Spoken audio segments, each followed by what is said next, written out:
अस्सलाम वालेकुम students, welcome to H D bye सरदानिश YouTube channel.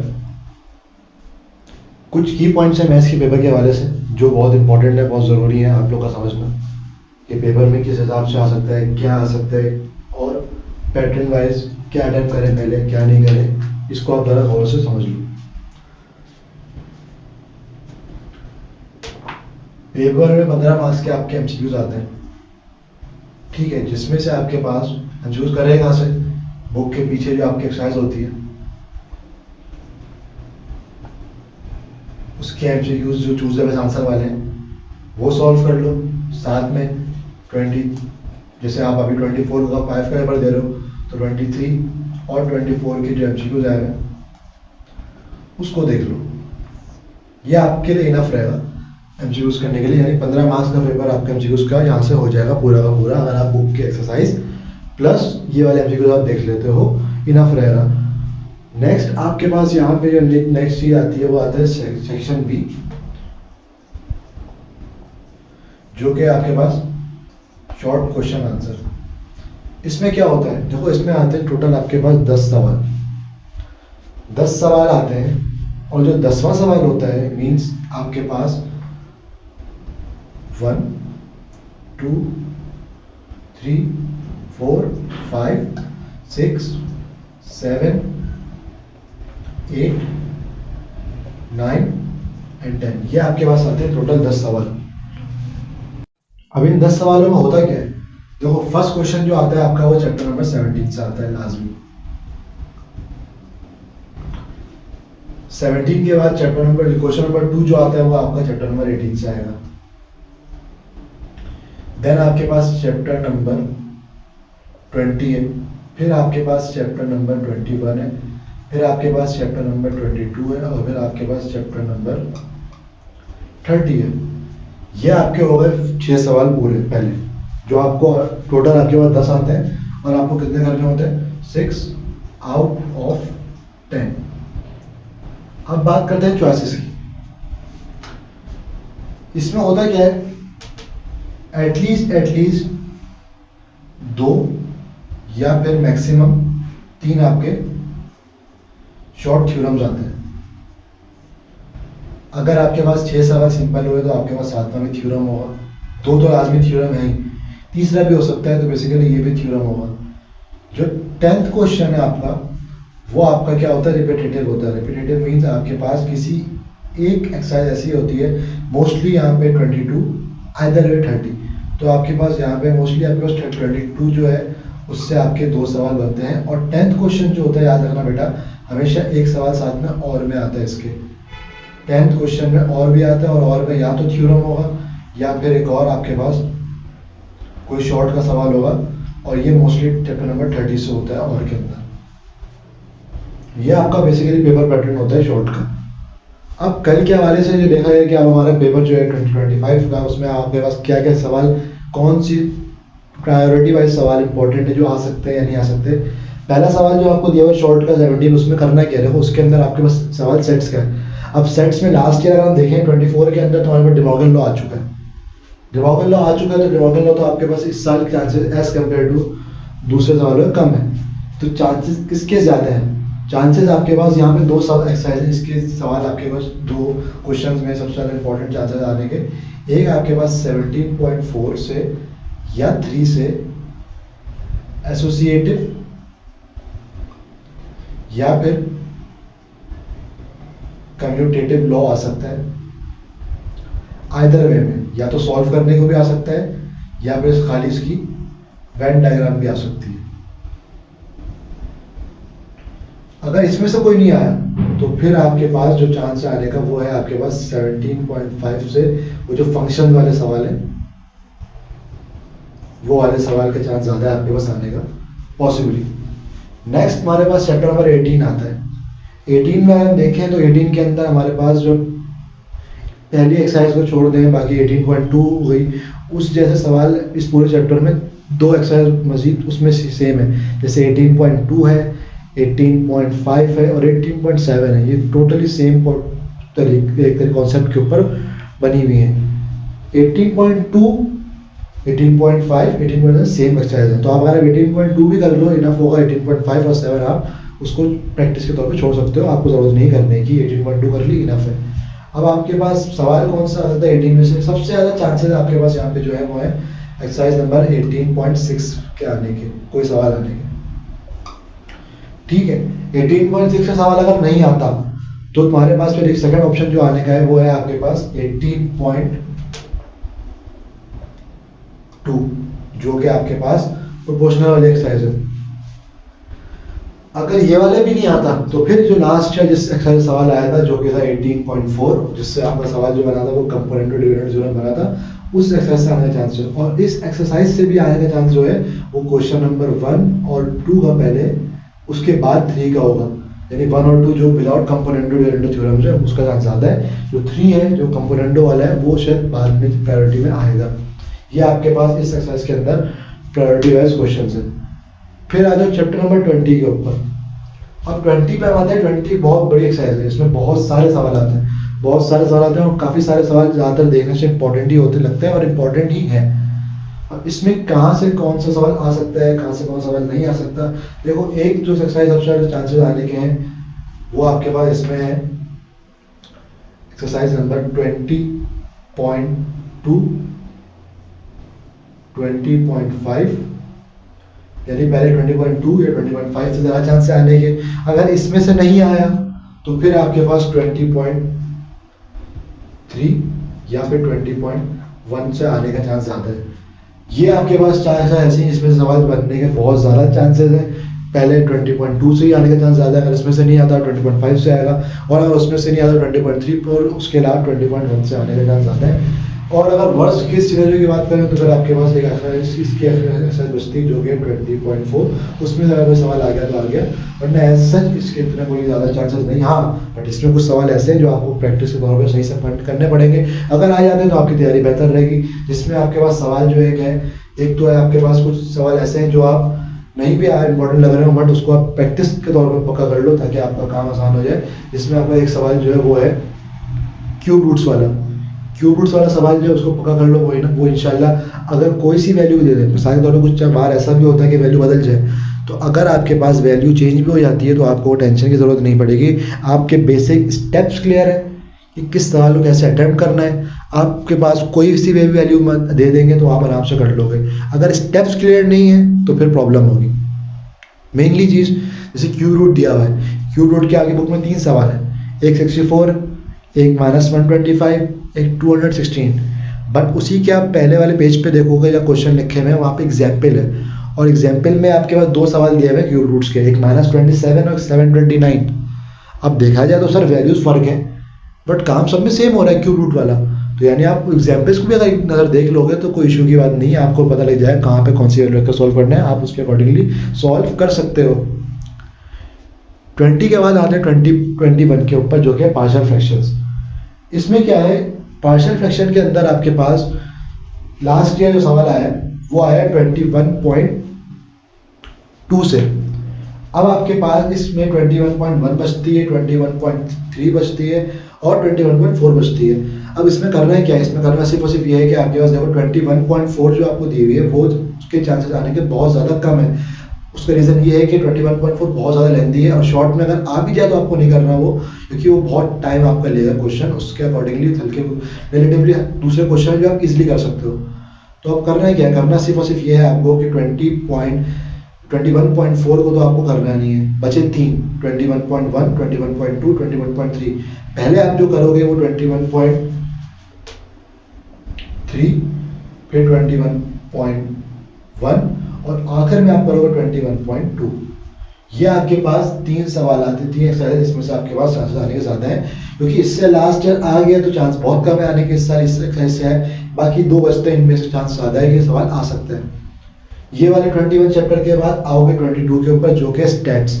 अब स्टैट्स के अंदर होता क्या है, स्टैट्स के अंदर आपके पास बच्चे घबरा जाते हैं फॉर्मूले वाले सवालों से कि सर प्रैक्टिस कैसे करें, फॉर्मूले इतने सारे हैं, सब सवाल प्रैक्टिस करने पड़ेंगे। नहीं, ऐसा बिल्कुल नहीं है। आप पहले तो ये देखो फॉर्मूले कौन से लग रहे हैं, फॉर्मूले याद होने चाहिए आपको प्रॉपर, कहाँ पे कौन सा फॉर्मूला यूज़ हो रहा है। अगर आपको फॉर्मूला याद है, एक ही सवाल को आप अपनी मर्जी से जो जो पूछा जा रहा है रिक्वायरमेंट के अकॉर्डिंगली आप फॉर्मूला रख के सॉल्व कर सकते हो, अगर वो उससे फॉर्मूला सूट करता है। यानी आपकी बेसिक्स क्लियर होंगी, क्वेश्चन कोई भी दे जाए आपको आप कर लोगे, बेसिक्स क्लियर नहीं है तो आप नहीं कर सकते। अब जैसे 22 कर रहे हो आप स्टैट्स का चैप्टर, उसमें आपके पास मीडियन है, मोड है, एचएम है, एएम है, जीएम है, क्वार्टाइल्स है। कुछ भी ऐसा नहीं है कि सारे सवाल साथ आएंगे, कभी भी सब कुछ साथ रिक्वायरमेंट में नहीं पूछा जाता। कैसे पूछा जाता है? पूछा ऐसे जाता है कि आपके पास सवाल दे दिया गया और आपसे बोल दिया गया फाइंड करो एचएम, जिस लास्ट ईयर पूछा गया, या बोल देंगे फाइंड करो एएम जीएम, या फाइंड करो मीडियन मोड, या फाइंड करो क्वार्टाइल्स। ये आपके पास रिक्वायरमेंट्स होती है पूछने की। तो अब आप हर सवाल के am GM bar bar copy करते प्रैक्टिस करते रहोगे तो जाहिर सी बात है एक दिन में आप सबको प्रैक्टिस नहीं कर सकते। तो इसका प्रैक्टिस का बेसिक तरीका ये है कि आप एक सवाल उठाओ, उसके am GM HM medium mode सब प्रैक्टिस करो। जब वो सब प्रैक्टिस कर लो तो उसके बाद फिर आप सवाल उठाओ जिसमें भी दो कैटेगरीज है, एक ग्रुप एक अनग्रुप। पहले आप सारे ग्रुप वाले एक सवाल सॉल्व कर लो, फिर आप अनग्रुप वाला सवाल सॉल्व कर लो। अब ग्रुप में भी दो कैटेगरीज जाती हैं आपकी, एक होता है सीएल वाला सवाल, एक सिंपल ग्रुप का डेटा होता है। अब सीएल वाले सवाल में एक सवाल तो ऐसा था जिसमें परफेक्ट इंटीजर वैल्यूज दी हुई है, जैसे 25 से 30, 30 से 35। एक सवाल ऐसा था जिसमें पॉइंट वैल्यूज दी हुई है। तो वो दोनों सवाल के अंदर एएम जीएम एचएम सेम तरीके से निकल रहे हैं। उन दो सवालों के अंदर जो बेसिक डिफरेंस आता है, कुछ 2-3 पार्ट्स में आता है, वो है क्वार्टाइल, मीडियन और मोड के अंदर। क्योंकि मीडियन और मोड और क्वार्टाइल के अंदर जो आपकी क्लास बाउंड्री होती है पॉइंट वाले में, उसमें -0.5 पीछे वाले पहले वाले माइनस उससे होता है, आगे वाले 0.05 प्लस होता है। जबकि परफेक्ट वैल्यूज होती है तो उसके अंदर 0.5 माइनस होता है, 0.5 प्लस होता है। तो ये दो कैटेगरीज होती हैं। अब इसमें करना क्या है, इसके अंदर आप पहले तो एक्सरसाइज जो करोगे 22.3 से करोगे सवाल, ठीक है। और इसमें आप एक कर लो ग्रुप वाला सवाल सॉल्व पूरा, जिसमें एचएम मीडियन मोड सब होगा। फिर एक कर लो आप अनग्रुप वाला सवाल, ठीक है। दो सवाल आपकी प्रैक्टिस हो गई, दोनों में आपने पूरे फॉर्मूले देख लिए। फिर एक का जो आप कर लोगे, जो मैंने बोला ग्रुप वाला है, जिसमें आपके पास पॉइंट वाली वैल्यूज दी हुई है, उस वाले सवाल को आप देख लो। और उस वाले सवाल सिर्फ और सिर्फ क्या करो, उस वाले सवाल में सिर्फ और सिर्फ आप मीडियन मोड, आप सिर्फ और सिर्फ मीडियन और मोड की प्रैक्टिस करो, क्योंकि उसमें आपको दोनों सवाल में डिफरेंस आ रहा है और कुछ डिफरेंस नहीं आ रहा। तो ये आपकी प्रैक्टिस के लिए सवाल रहेगा जो कि 22 से आ रहे हैं। प्रैक्टिस कर लो, इंशाल्लाह आपका सवाल इसमें से आने वाला है कोई ना कोई। फिर आता है 30। अब 30 में आते हैं। 30 हमारे पास 3 ऐसी एक्सरसाइज है जिसमें सवाल बनता है, बट सबसे मोस्ट इंपॉर्टेंट एक्सरसाइज जो है 30.4 है, जिसमें आपको प्रूफ करना होता है आपको आइडेंटिटीज को, ट्रिग्नोमेट्रिक रेशियोज की। अब आपके पास यहाँ पे जो सबसे पहले सवाल है आने का चांस आता है वो 30.4 से, कोई ना कोई एक लाजमी क्वेश्चन आने वाला है 30.4 से, ठीक है। 30.4 से सवाल आने वाला है, लाजमी है। नेक्स्ट आपके पास यहाँ पे 30.4 के जितने भी सवाल है, लास्ट ईयर वाला सवाल छोड़ के बाकी सारे सवाल कोशिश करो प्रैक्टिस कर लो। और अगर सब प्रैक्टिस ना भी कर रहे हो, अगर आप मेरे प्रीलिम पेपर से कर रहे हो तो मेरे प्रीलिम पेपर में 4 सवाल दिए हुए हैं, वो 4 तो पूरे पक्के कर लो। साथ में आप क्या करो, बाकी सवालों को एक नज़र देख लो, टाइम है तो प्रैक्टिस कर लो, नहीं है तो एक नज़र देख लो, ताकि आपको आइडिया रहेगा कहाँ पे कौन सा फॉर्मूला यूज़ कर रहे हैं, अकॉर्डिंगली यूज़ कर सकते हो अगर आपके पास चॉइस बचती है सवाल के अंदर। फिर ये आते हैं 3 थ्योरम्स। अब थ्योरम्स के अंदर बहुत सारे थ्योरम्स हैं।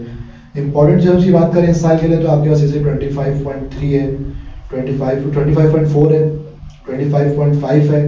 फिर आपके पास शॉर्ट में आता है 26.1, फिर 27.3। इस तरीके के मल्टीपल थ्योरम जो कि आपके पास शॉर्ट में आ सकते हैं। अब आपके पास ये होता है कि बहुत से बच्चे मिक्सअप के लिए थ्योरम नहीं करते, मत करो। विदाउट थ्योरम भी आप पूरा पेपर आराम से कर सकते हो अगर आपके पास 17, 18, 20, 21, 22, 30 पूरे क्लियर, आप इजीली कर लोगे पेपर। आपको जरूरत ही नहीं थ्योरम शॉर्ट में जाने की, वो अगर आप लॉन्ग में कर रहे हो तो काफ़ी है। अब आते हैं 22 के ऊपर। अब ये 22 का सवाल कहाँ से आता है, इसमें सवाल जो आता है इसमें से रिपीट नहीं होता, एक 22.3 से आ गया। अब जो यहाँ वाला आ रहा है ये आपके पास मोर चांसेस है, आपके पास यहाँ पे एक्सरसाइज 20.5 या फिर 20.4, मैंने पहले 5 लिखा है फिर 4 लिखा है, सही है। तो यानी 5 या फिर 4 से चांसेस हैं आने के, इसके अलावा नहीं आ सकता इसमें। 22.3 से 2 सवाल कभी भी नहीं आ सकते, दोनों सवाल अलग अलग एक्सरसाइज से आएंगे। फिर आता है 30। अब 30 में यहाँ पे कौन सा 30 से तो आ गया। 30 से अगर यहाँ 30 वाला सवाल आया तो आपके पास यहाँ पे 30.3, जो कि आपको पता है 30.3 का क्वेश्चन नंबर 6 जो है उसके सारे पार्ट्स 1 को छोड़ के 1 लास्ट से आएंगे, इस वजह से वो वाले पार्ट्स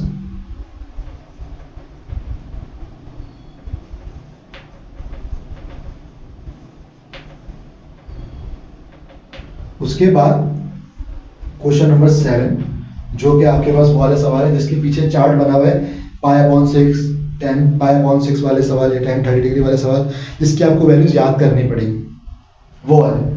ठीक है, अगर इसमें से नहीं आया तो फिर आपके पास 30.5 है, जो कि वर्ड प्रॉब्लम वाली एक्सरसाइज है, उसमें से कोई सवाल आ सकता है। ये आपके पास आखिरी वाले सवाल होंगे। तो ये आपके टोटल 10 क्वेश्चन शॉर्ट के बनेंगे, इसमें आपको 6 अटेम्प्ट करना है और इसलिए आप आराम से अटेम्प्ट कर सकते हो। इन सेंस अगर आप बिल्कुल ही आज पढ़ रहे हो, एक दिन पहले पढ़ रहे हो, आपकी 0% तैयारी है, आप पूरी तरह प्रैक्टिस कर रहे हो, तो आप ऐसे 5 चैप्टर बताऊँ आपको, अगर आप यूज करो तो आप पूरा पेपर शॉर्ट में कर लोगे। वो 5 चैप्टर कौन से होंगे? एक चैप्टर नंबर 22 आपको करना है, वो लाजमी करोगे क्योंकि 2 सवाल बनते हैं। एक 30 करोगे, 2 सवाल बनते हैं। अगर इन दोनों सवाल बन गए तो आपके 4 सवाल तो वैसे ही हो गए। ठीक है, 4 सवाल ऐसे ही हो गए, तो बचे कितने सवाल?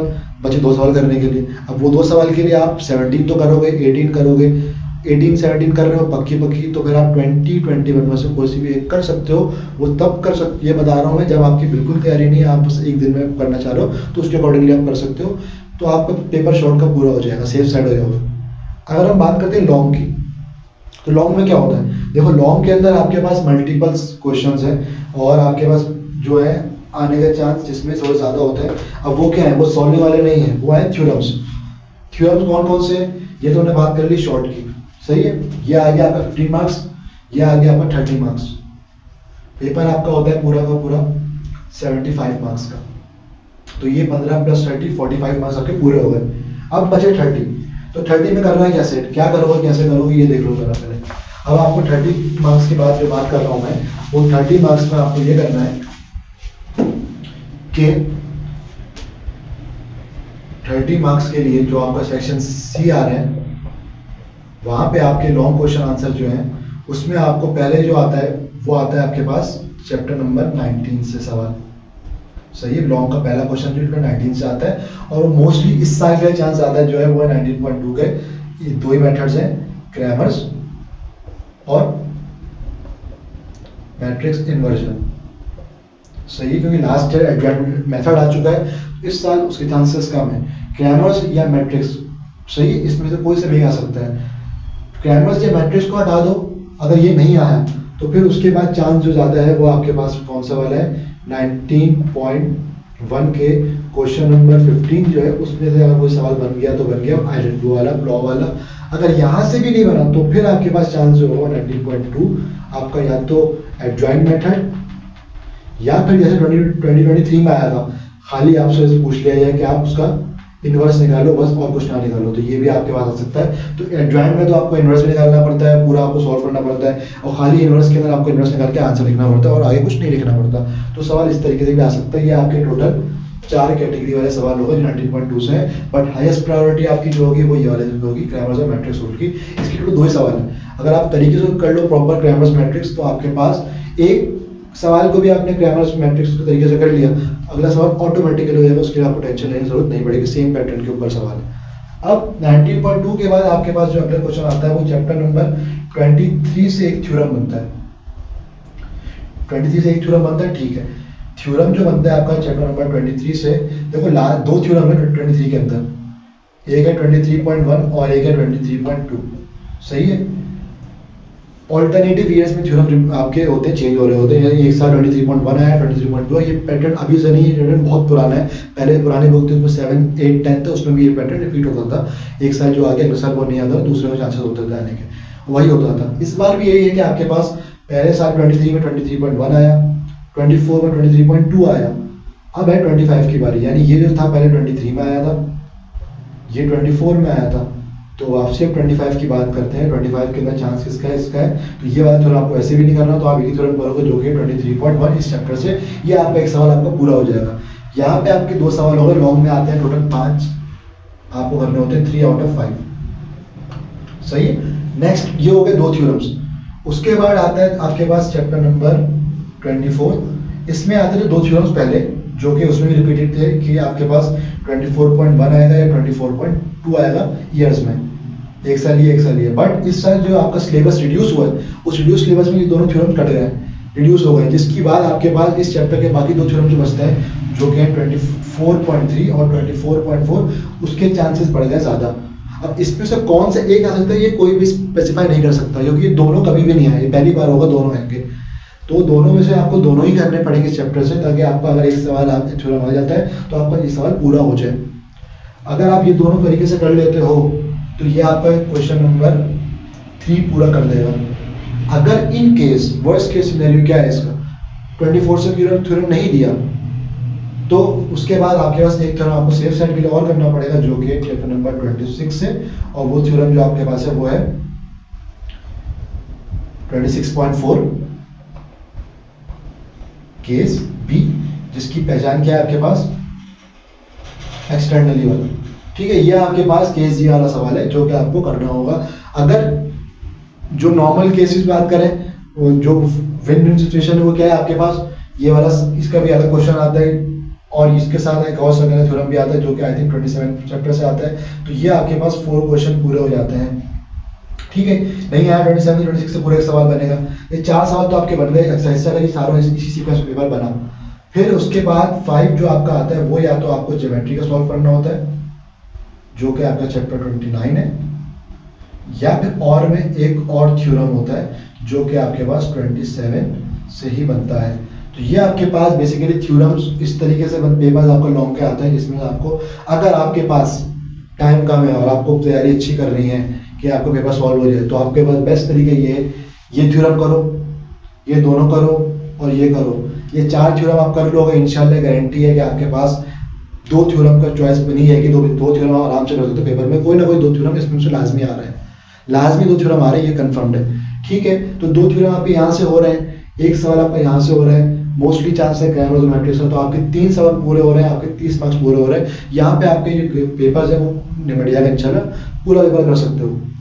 अब मेन चीज जो है वो कैसे करना है पेपर को, ये बहुत इंपॉर्टेंट चीज है मैथ्स पेपर के अंदर। हमेशा याद रखना, मैथ्स जब भी करो सेंटर्स में मल्टीपल सेंटर्स होते हैं, कहीं पे कहा जाता है कहीं पे नहीं कहा जाता, टीचर्स भी इंटरफेयर कर रहे होते हैं। पहले कुछ मैटर नहीं करता, आप पहले लॉन्ग करो या शॉर्ट करो, कोई नंबर नहीं कटते। सेक्शन ए के बाद आप करोगे सेक्शन सी जो कि 30 मार्क्स लॉन्ग का सवाल, और इसमें भी पहले जो क्वेश्चन करोगे वो थ्योरम वाले करोगे दोनों। अगर 2 थ्योरम पक्के आते हैं तो दोनों थ्योरम, मोस्टली केसेस में ये होता है क्या पता तीनों थ्योरम आ जाए, तो आपको अगर इसमें डाउट होगा तो तीनों थ्योरम भी कर सकते हो, आपके पास चॉइस है, आप 3 थ्योरम कर लो, ये छोड़ दो, सॉल्विंग में मसला हो सकता है, ये तो रट्टा होता है, रट्टा लगाया हुआ आपने, आप इसलिए कर लोगे। तो आपके पास सेक्शन सी के अंदर जो है वो 23 पॉइंट, मतलब आपके पास सेक्शन सी के अंदर 30 मार्क्स का सवाल है, उसमें हमने पहले 2 थ्योरम्स कर लिए। फिर आपके पास जो बचेगा वो आपके पास बचेगा 19 का सवाल जो कि आपका है मैट्रिसेस वाला सवाल। तो ये आपके 3 क्वेश्चन पूरे होंगे, और अगर ये आपके 30 मिनट्स लेते हैं पूरे, जो कि 3 आवर का पेपर है, तो आपको एटलीस्ट 30 मिनट के बाद 2.5 घंटा बचता है। तो आपको इस 3 थ्योरम या 2 थ्योरम और एक क्वेश्चन के ऊपर आपको मिनिमम आपको जो अपने देने वो 40 to 55 मिनट देने, इससे ऊपर आपको नहीं देने। बस ये आपके पास मैक्स टाइम होगा आपके पास करने का, क्योंकि थ्योरम्स में बेटा कुछ सॉल्विंग नहीं होती, एज इट इज आप याद किया हुआ लिखते हो तो आपको टाइम कम लगता है, सॉल्विंग में ज़्यादा लगता है। सॉल्विंग के लिए इसलिए 45 मिनट जो मैंने मार्जिन दिया वो इसके लिए दिया कि अगर कुछ गलती हो कुछ मसला हो तो आपके पास रेशो रहेगा। पेपर को टाइमली करोगे तो पेपर पूरा होगा, नहीं करोगे तो पेपर रह जाएगा। यहाँ पे आपके अगर इन केस हम हाईएस्ट टाइम ले जाते हैं 55 मिनट्स और 30 मिनट्स आपके यहाँ पे हो जाते हैं, तो आपके पास ये बनते हैं 85 मिनट्स हो गए। यानी आपका 85 मिनट्स में आपने सेक्शन ए और सेक्शन सी कर लिया जो कि 45 मार्क्स। अब बचे आपके पास आखिरी के 30 मार्क्स 75 में से, सही है, जो शॉर्ट क्वेश्चन के। और टाइम कितना बचा आपके पास? आपके पास ये होगा 30, 55, 85, 3 घंटे का मतलब 180 मिनट्स। आपके पास 95 मिनट्स रिमेनिंग है आपके पास, इसलिए आप सेक्शन बी कर सकते हो। अब उस सेक्शन बी में क्या है, जरूरी है कि ऑर्डर में चलना? नहीं बेटा, जरूरी नहीं है। क्वेश्चन नंबर डालो, जो कर रहे हो क्वेश्चन नंबर डालोगे बोर्ड की कॉपी में, टॉप पे यहाँ पे क्वेश्चन नंबर लिखा होता है, जो क्वेश्चन कर रहे हो क्वेश्चन नंबर लिख दो उसकी कॉपी के ऊपर। अगर 3 कर रहे हो तो 3 लिख दो, 2 कर रहे हो तो 2, जो भी कर रहे हो आप वो क्वेश्चन लिख दोगे और उसके पेज पे आप वो क्वेश्चन करोगे, कोई मसला नहीं है। नंबरिंग आगे पीछे हो सकती है बट नंबर डालना जरूरी है। तो सेक्शन बी कर रहे हो, सेक्शन बी के अंदर आप क्या कर सकते हो, जैसे मिसाल के तौर पे आपको पहले आ रहा है चैप्टर नंबर 20 का सवाल जो कि 3 है, आपने पहले 4 कर लिया, फिर 3 कर लिया, फिर आपको 7 आ रहा है 7 कर लिया, फिर आपने 8 कर लिया, फिर आपने क्या कहते हैं फिर 1 कर लिया, फिर आपने 5 कर लिया, इस तरह के सीक्वेंस चला, कोई मसला नहीं है। ये सेक्शन जो आपका है बेटा, ये सेक्शन भी, इसमें आपके 95 मिनट्स जो बच रहे थे उसमें से आपको एटलीस्ट इसमें इस सेक्शन के आपको अटेम्प्ट करना है, कम से कम आप इस सेक्शन को 50 मिनट्स, ज़्यादा से ज़्यादा आप इस सेक्शन को 70 मिनट्स में कर सकते हो, इससे ऊपर टाइम मत लेना। बाकी बचेंगे 20 मिनट्स, ये किसके लिए? ये आपके बचेंगे बेटा रिवीजन के लिए। आपको पेपर रिवाइज करना होगा A to Z। अब रिवीजन का मतलब सर ये आखिरी 20 मिनट बचा रिवीजन की? नहीं, मेरा कहने का ये, मैथ्स में रिवीजन कैसे करो बेस्ट तरीका बता रहा हूँ, और ये फॉलो आप लोग करो हर ईयर, हर स्टैंडर्ड में, चाहे फर्स्ट ईयर में जाओ, सेकेंड ईयर में जाओ, जो भी सवाल कर रहे हो हाथ के हाथ उसको सवाल को क्रॉस चेक करो, hand to hand cross check करना आगे बढ़ने से पहले। क्यों? अगर आप आगे बढ़ गए, पूरा सवाल कर लिया, बाद में देखा गलती है, फिर आप पूरा सवाल काटना पड़ेगा, पूरी मेहनत दोबारा करनी पड़ेगी, आपका टाइम वेस्ट होगा, जो कि टाइम आपके पास वैसे ही कम है होगा, पेपर में होता है, बहुत से पेपर जगह सेंटर में लेट मिलता है, तो ये मैनेजमेंट मुश्किल हो जाती है। तो हाथ के हाथ आप पहले पेपर चेक करो, हाथ के हाथ सॉल्व कर रहे हो, ये नहीं कि पूरा सवाल सॉल्व में चेक कर रहे हैं, नहीं, वो भी नहीं, एक लाइन सॉल्व की, कैलकुलेशन अगर कर रहे हो कैलकुलेटर के अंदर, चेक किया, हाँ वैल्यू सही आ रही है, ठीक है, फिर आगे बढ़े, ताकि बाद में क्रॉस चेकिंग में ये ना हो कि पूरा कर लिया, पता लगा डिटरमिनेंट गलत निकला, या पता लगा एडजॉइंट गलत निकला, या पता लगा फॉर्मूला में एक वैल्यू रह गई, माइनस करना रह गया, प्लस करना रह गया, ये इश्यूज आपको लाई कर सकते हैं, आपका टाइम किल कर सकते हैं, पेपर आपका छूट सकता है। और मैथ्स में पेपर इतना होता है, क्या ज़्यादा लेंदी है, ऐसा कोई लेंदी नहीं है, आप आराम से 20-25 मिनट पेपर बचा सकते हो रिविजन के, और बहुत सारे बच्चे आधे घंटे पेपर कर भी लेते हैं। अब एक और चीज़, सबसे इंपॉर्टेंट चीज़, ये तो आपका हो गया, कोशिश करना एक पेज पे एक ही क्वेश्चन करो, 2 पेज पे आ रहा है क्वेश्चन, कोई मसला नहीं, 1.5 पेज पे भी आ सकता है आपके पास क्वेश्चन, 1.5 पेज पे भी आ सकता है, 2.5 पे भी आ सकता है, कुछ राइटिंग बहुत बड़ी होती है। तो पेपर को ये करना है कि जहाँ पे सवाल खत्म हो रहा है उसके नीचे से सवाल स्टार्ट नहीं करना, मैथ का नेक्स्ट पेज से स्टार्ट करना, सही है, यही चीज़ का ख्याल रखना। अब टोटल बोर्ड में 24 पेज होते हैं, आपके पास 24 पेज हैं, तो आपको करना है क्या, 24 पेज के 24 पेज में आप इसलिए पढ़ सकते हो, आपका बी कॉपी अवेलेबल होती है, आप वो भी ले सकते हो। बेस्ट ऑप्शन ये है, खुला पेपर करो, 9, आपको टोटल 6 और 3 9 सवाल करने होते हैं, 6 और 3 9 सवाल होते हैं। 9 सवाल का मतलब अगर आपके पास मैक्सिमम जो सबसे बड़ा सवाल होगा वो 2 पेज का, मैथ्स में इससे बड़ा सवाल कोई नहीं है, ठीक है। तो अगर 2 पेज का सवाल आ रहा है तो 9 सवाल करने हैं आपको, 18 पेजेस, एक MCQ का पेज आ गया आपका 19, 5 पेज बच रहे हैं, उन 5 पेज से क्या करना है, उनको देने, उनका कोई मसला नहीं होगा। बेहतर ये आप खुला करो, पार्शियल क्वेश्चन सवाल कर रहे हो उसमें सवाल कंजेस्टेड होते हैं, लाइन छोड़े करो, मैट्रिसेस सॉल्व कर रहे हो, लाइन छोड़े करो, उसका बेटर ऑप्शन ये होगा, स्टेप्स, एक स्टेप की लाइन छोड़ी, सेकंड स्टेप किया, फिर लाइन छोड़ी, थर्ड स्टेप किया, ये सीक्वेंस फॉलो रखोगे, तुम्हारा पेपर जो है वो टाइमली होगा, मसला भी नहीं होगा और खुला होगा। जितना अच्छा वेल प्रेजेंटेड पेपर होगा उतना अच्छा आपके पास मार्किंग के चांसेस होते हैं। सेकेंडली, कुछ की पॉइंट्स हैं, थ्योरम से अगर याद कर रहे हो तो टीचर्स को नहीं पता होगा कौन सा थ्योरम आया कौन सा नहीं आया, आपको वहाँ कोई टीचर नहीं बताएगा कि बेटा कौन सा है, बाद में टीचर अलग बताते हैं, बहुत सारी जगहों पे होता है। तो बेस्ट ऑप्शन आपके पास ये होता है कि आप अपने थ्योरम जो याद कर रहे हो उसकी कुछ निशानी बना लो, कुछ कीवर्ड बना लो कि हाँ भाई ये वर्ड इसमें आ रहा है, ये थ्योरम का है, ये वर्ड इसमें आ रहा है, ये और थ्योरम में नहीं, ये थ्योरम आ सकता है। ये 2-3 वर्ड ऐसे मिला लो सेम कि 2-3 वर्ड्स मिल रहे हैं तो मतलब ये थ्योरम है, ये 2-3 वर्ड मिल रहे हैं तो ये थ्योरम है। जैसे आपका केस बी है, केस बी में वर्डिंग है एक्सटर्नली, पता लगा एक्सटर्नली का वर्ड है वो आपके पास आ रहा है। इस तरीके के कुछ वर्ड्स होते हैं जो आप बना रहे हो। डायग्राम से बनाओगे, इसकी डायग्राम्स क्लियर बनाना, प्रॉपर बनाना, सर्कल की डायग्राम बना रहे हो तो पास से बनाना, ये ना हाथ से रफ बना दी, आपके पास मार्किंग कटती है। थ्योरम कर रहे हो, point two point exactly match करना, स्टेटमेंट के सामने उसका रीजन, हर स्टेटमेंट के सामने उसका रीजन लिखना, ये ना हो कि स्टेटमेंट 1 लिख रहे हो, रीजन 1 की स्टेटमेंट 1 3 लाइन की है, रीजन 1 1 लाइन का है, तो उसके बाद आपने सेकंड स्टेटमेंट जो है 4 लाइन में स्टार्ट कर रहे हो, सेकंड रीजन आपने सेकंड लाइन में लिख दिया, ये नहीं करना। स्टेटमेंट के सामने उसी के सामने उसका रीजन लिखोगे। सेकंड ऑप्शन जो आपके यहाँ पे है वो है, ये करने के बाद थ्योरम्स में एक इंपॉर्टेंट चीज जो होती है वो होती है QED, कोऑर्डिनेट डेमोन्स्ट्रेंडम, वो आपको लास्ट में लिखना होगा, वो भी लिखोगे। प्रॉपर डायग्राम का अच्छे पूछते सर डायग्राम पहले बनाए बाद में बनाए, आपके ऊपर 1-2 चॉइसेस होती है, either you make diagram first और यू मेक लास्ट, मतलब पहले बनाओ या आखिर बनाओ। पहले का मतलब ये कि आप जो आप गिवन का लिखते हो, गिवन से पहले बना लो डायग्राम, फिर गिवन से स्टार्ट करो, या फिर आप बेटर ऑप्शन गिवन से पहले का होता है, नहीं तो आप पूरा सवाल लिख लो, एंड कर लो, उसके बाद डायग्राम बनाओ। डायग्राम ये नहीं करते छोटी सी बना दी, नहीं, प्रॉपर डायग्राम तरीके से बनाओगे with pencil, with labelling, all labelling. अगर कोई लाइन में इमेजनरी लाइन इस तरह से बनी हुई है तो आपको वैसे ही बनानी है। अगर कहीं पॉइंट पे, किसी पॉइंट पे जो नंबर लिखा हुआ है, अल्फाबेट लिखा है, वही आपको लिखना है, चेंज नहीं करना होगा। सही है, इस चीज़ का ख्याल रखना आपका। बाकी चीज़ें जो आपकी हैं वो सब चीज़ें कोशिश करना, टाइम टू टाइम करो, मैनेज करो टाइम को, पेपर तरीके से हो, इंशाल्लाह पेपर इजी आता है, वैसे इतना कुछ लेंदी नहीं होता। अगर आपके पास वेल स्ट्रक्चर्ड वे हो तो आप पेपर इजीली कर लोगे। ठीक है बेटा, थैंक यू।